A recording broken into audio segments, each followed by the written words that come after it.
One day Henry wanted to rest, but Percy was talking to some engines.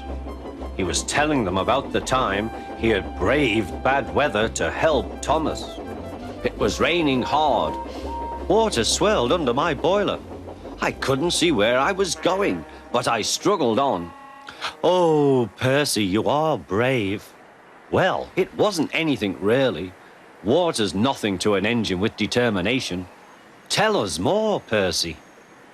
What are you engines doing here? Hissed Henry. This shed is for Sir Topham Hatt's engines. Go away. Silly things, Henry snorted.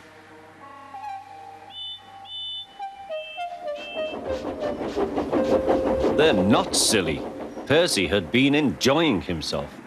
They are silly, and so are you. Water's nothing to an engine with determination. Huh! Anyway, said cheeky Percy, I'm not afraid of water. I like it. He ran off to the harbour singing. Once an engine attached to a train was afraid of a few drops of rain.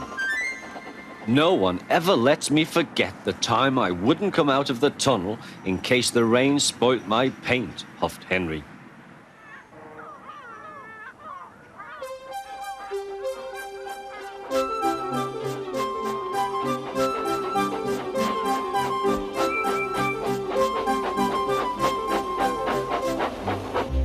Thomas was looking at a board on the quay. Danger! We mustn't go past it, he said. That's orders. Why?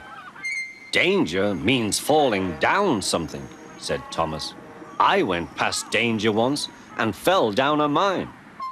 I can't see a mine, said Percy. He didn't know that the foundations of the quay had sunk. The rails now sloped downward to the sea. Stupid board, said Percy. Percy made a plan. One day, he whispered to the cars, will you give me a bump when we get to the quay? The cars had never been asked to bump an engine before. They giggled and chatted about it. Driver doesn't know my plan, chuckled Percy. On, laughed the cars. Percy thought they were helping. I'll pretend to stop at the station, but the cars will push me past the board. Then I'll make them stop. I can do that whenever I like. Every wise engine knows that you cannot trust freight cars. Go on, they yelled, and bumped Percy's driver and fireman off the footplate. Oh, said Percy, sliding past the board. Percy was frantic. That's enough.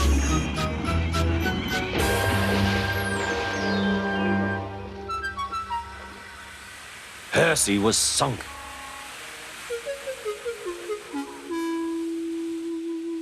You are a very disobedient engine. Percy knew that voice. Please, sir, get me out, sir. I'm truly sorry, sir. No, Percy, we cannot do that till high tide. I hope it will teach you to take care of yourself. Yes, sir. It was dark when they brought floating cranes to rescue Percy. He was too cold and stiff to move by himself.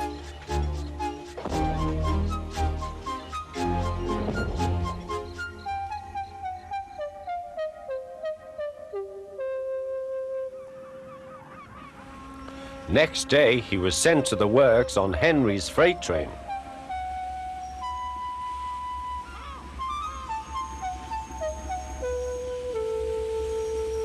Well, chuckled Henry. Did you like the water? No. I am surprised. You need more determination, Percy. Water's nothing to an engine with determination, you know. Perhaps you will like it better next time. Percy is quite determined that there won't be a next time.